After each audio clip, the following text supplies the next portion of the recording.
It's Roy from the Geeks Adventures. Woo! Broadcasting from the dining room with the giant table and the giant robot behind me in the Clintonville section of Columbus, Ohio. So to this episode, it's about magic a little bit. Remember when the first Thor film came out, years ago, and Dr. Foster and Thor were talking on the rooftop about the world tree Yggdrasil, I think.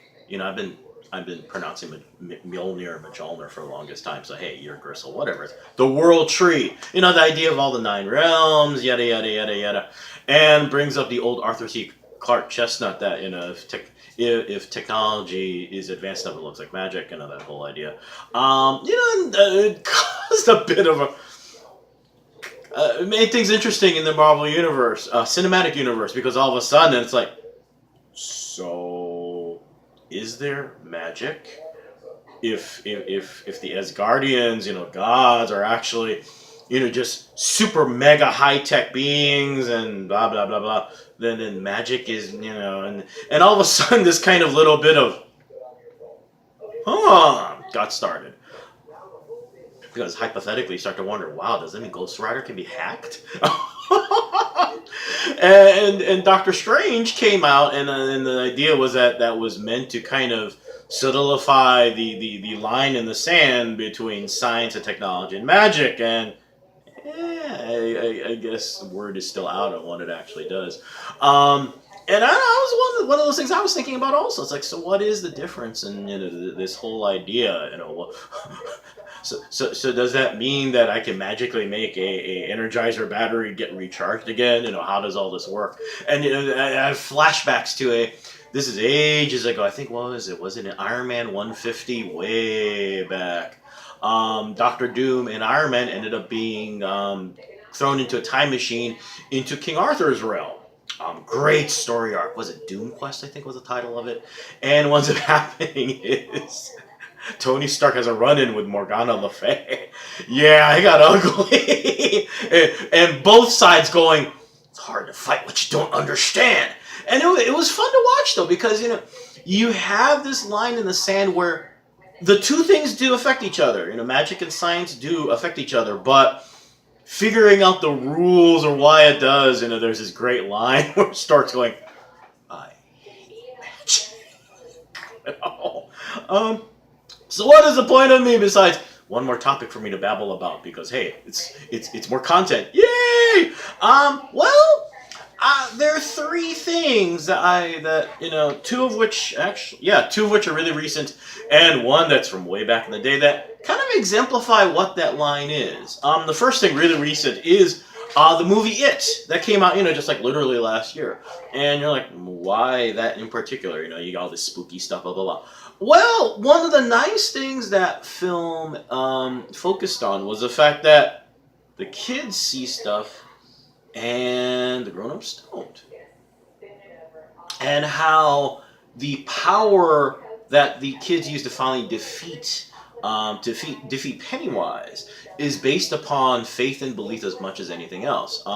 You look at science and you're looking at, often the way things are explained is 1 + 1 = ma. There's this mathematical linear thing that adds up to what should work. Because of this stuff plus this stuff, that's why this can be affected by magic. But on the other hand, this also means that this can be affected by science. And Tony Stark going, yeah, and Banner going, yeah, and Hulk of course going, me not care, just smash. Magic, science, me smash all. but you get the idea. The rules in place are much more cut and dried, and they lead to a conclusion that is very predictable and consistent. On the other hand, when it comes to Stephen King's It, actually, and it's even in the novel, it's not about that. The logic's different. It is, if you believe this, then you believe this, which means you believe in this. yes, there is a linear train of thought, but on the other hand, it's not built on, well, blah blah blah plus blah blah blah blah blah. This whole, you stick the algorithm in, and it all comes out the same. You can have hiccups in the thing that kind of make you go, huh? But as long as it's internally consistent, it all works out. Why do some things work against Pennywise when the kids are fighting against him? Because for them, it's something that makes sense. Using these weapons, using these concepts, these work. So that's what beats Pennywise. The second thing was, as much as we talk smack up the movies, hey, the Justice League cartoons, all the animated stuff. Yeah. Case in point, Justice League Dark, which I did a review a long time ago. Well, the interesting thing is, you talk about, when it comes to the science and the supers, you got good guys and bad guys. You get little gray areas and stuff, but you don't talk about those too much. In Magic, from the very onset, when you see Constantine and Jason Blood playing poker with the Demons 3, and it's a thing they just do. And throughout the entire story, you see how the interactions and everything happens. The gray areas within this realm happen a lot more often. You end up kind of doing backdoor deals and other stuff a lot more often than is apparent in the world of capes and cowls and all that stuff. The last thing, and actually this is probably the most important, powerful thing. This is from an old movie. I don't remember if this was done in the reboot. I don't think it was. It was from the original Fright Night. Yeah, way back. Yeah, the old one with Roddy McDowall in it. I always thought this was such an awesome, wonderful scene where it's coming to the final confrontation, and they run into Chris Sarandon, the vampire, and Roddy McDowall has been playing this horror movie actor and host and stuff for the longest time. So he's been doing this stuff because that's what the rules say you're supposed to do. So he confronts Dracula and he rolls up a crucifix, and Chris Sarandon's character just grabs it and just goes, "No, it doesn't work that way. You have to have faith." And we're going back a little bit to the information from it about all about belief and stuff. But this kind of reinforces it even further, because if you think about it, all a crucifix is one long line, one short line, meeting in a kind of the upper third at a 90-degree angle. We're in a 21st. We're in a society in the midst of the post-industrial revolution society. Hypothetically, crucifixes are everywhere, and it's not on purpose. It's just built into our culture, our technology, built into structures. It's what works. But the key thing to understand is that it's not just two lines intersecting in two lines in a 90-degree angle. It's about the symbolism. It's about what the thing means and what it means to you. And the telling moment is the fact that when Chris Sarandon's character says that, all of a sudden it's getting to be daybreak, and Chris Sarandon's character flinches like, "Oh crap, now I'm in trouble." And all of a sudden, Roddy McDowall's character holds up the crucifix and it starts to work. It's like, you know what? Your faith, your belief, whatever system you have that drives you.